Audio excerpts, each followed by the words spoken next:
like giving dawah. You are an atheist. Yeah. But let's say like Would you say you're a hard atheist or you're an agnostic atheist? I'm like, I'm like questioning. But for me, it's like in the Stanford Encyclopedia of Philosophy, the definition of atheism has become something that's not exactly negating theism, is that it doesn't matter. Is that it's not necessarily you're anti-theist, although the word atheist suppose that. It's the idea that you don't believe that it's necessity.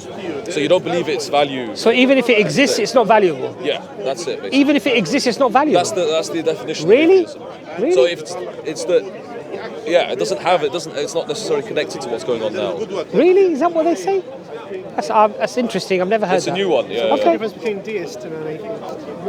Theist is someone that Deist. Because deists are people who believe that God exists, Yeah. but non-intervening doesn't matter. Yeah. So it's going more towards deism, but in the sense that it's the definition is meaningless. So the idea of God is meaningless. It's the very existence of Him has no meaning to us now. With deism, it's more kind of like it does have a meaning. So how did you arrive? Do you accept? Is that your position? I don't want to talk about that. Yeah. So That's my you're position. saying it's irrelevant whether God exists or not. Yeah. How did you arrive at that conclusion? By thinking, by So give rationalizing me, it. Take me through your thought process. So what I'm saying is make the case for that position. make the case for that position. Yeah. I mean, for me, I've not had any convincing evidence for myself that God exists, and that's not been proposed to me. That's not been argued to me in a way that works well in my mind. And then subsequently, I go to philosophy to tend to questions of morality, of metaphysics, of the same questions that religion answers, but without there being a God. Because the only difference between religion and philosophy is that God exists. Religion is a form of philosophy, in a way. So, I don't agree with Islam is the cult of Shaitan, the devil. Islam is the cult of Shaitan.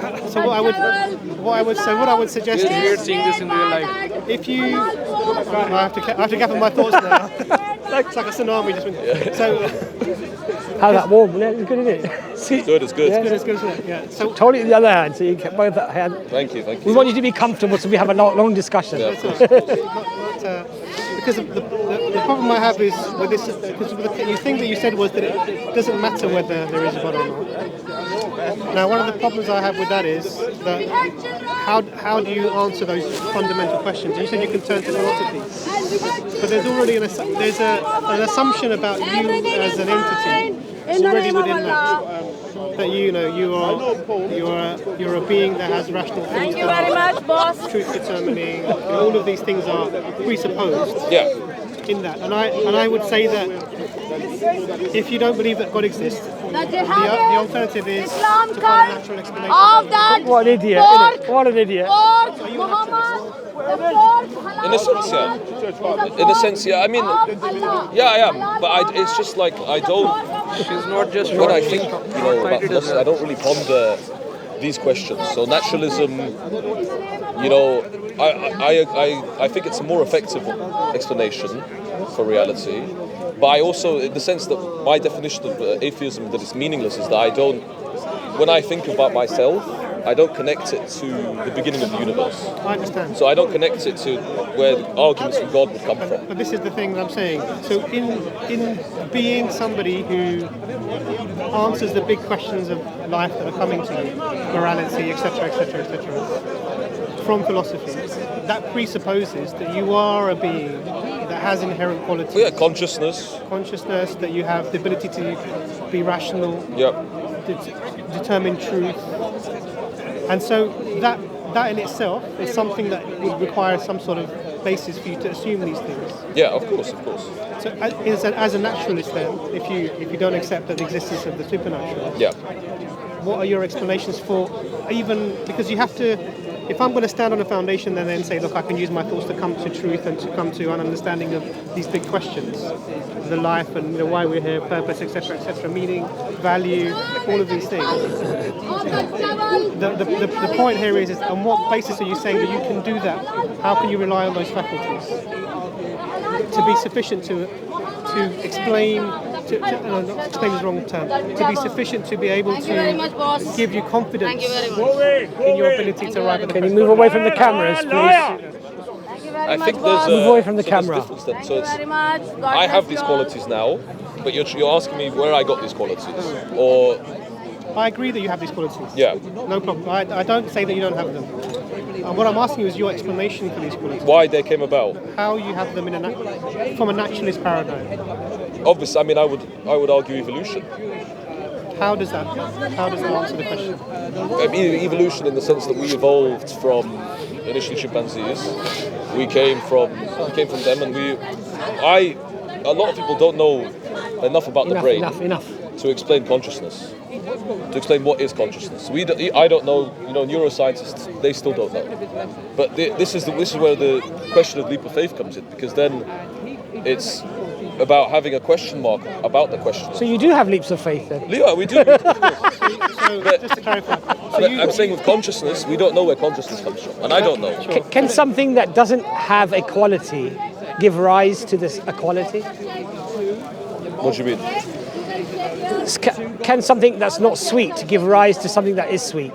No. So can matter and energy that doesn't possess consciousness give rise to consciousness? We don't know. We don't know exactly where consciousness You knew comes about the sugar very quickly. from. Yeah. Sugar is a very different question. But the question... Sugar's I know the question. The principle is quite straightforward. Yeah. That something that doesn't possess the quality, I would say even the potential, can it then give rise to that thing? These things can arise over time. Our world didn't come about in one day. Of course, we believe that, we accept that.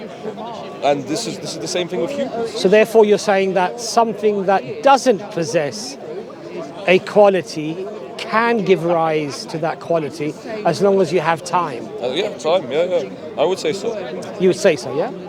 So something that doesn't have sweetness can give rise to Sweetness. But sweetness is a different discussion. Sweetness is a lot more. It's a lot less complicated than consciousness. I understand, but we're applying a principle. No, yeah, we're applying the principle, but using it not in the same way as it. Like, we don't know where consciousness comes from. We don't know. Would you say consciousness is a lot more complex than sugar molecules?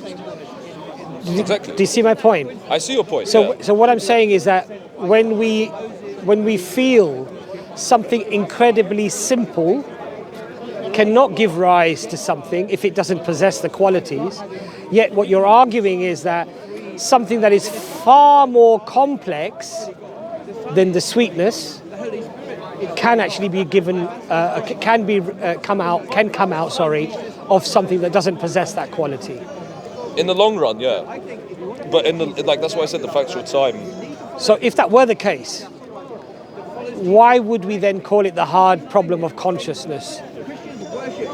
Because it's precisely because they know that it can't come about that way is why they call it a hard problem of consciousness. Otherwise it would be, well, yeah, of course consciousness can come about by just, if you give it long enough, these things happen and hey presto, you've got consciousness. Yeah.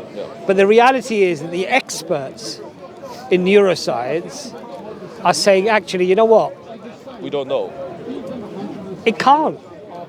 That's the hard problem of consciousness. Do you see my point? Yeah. So now when we say leap of faith, I would say there's a much greater leap of faith being made that it somehow just came about than actually the thing that brought it about must have possessed that quality.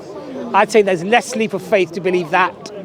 Would you agree? Yeah, I agree. So now the question arises, to remain consistent and go with wherever the evidence takes you on balance of probability, it would make more rational and reasonable sense to accept the notion that this thing, consciousness, came from something that possessed that quality. And it couldn't have risen any other way. Well, on balance of probability, it is far more likely. Please, guys, please. Do you mind? Have some manners. Yeah, have some manners. Be a good yaar. Christian. Why are you shouting Be like a big that? good Christian. Have some manners. Be, Be a good please, Muslim also. please. Be a good Muslim, yaar. So I would say to remain Have some manners, please. consistent. Bullshit! You have no manners. Have some manners. You're liar. He's telling have some manners. This is the Christianity today. Look, this is how the Christians behave He's telling here. you to have some manners. You're This is not how the having Christians manners. behave here. So what I would say is that if I'm not saying anything. one wants to remain consistent and fair, So what? looking at consciousness coming from nothing No, I'm a human. or coming from something that possessed I'm a consciousness, human being, not a force. that if one is truthful, one would have to say, look, regardless of whether I believe in God or don't believe in God, I have to go with that notion. Because it seems more reasonable. Yeah. Would you agree? No, I agree. In Yeah. that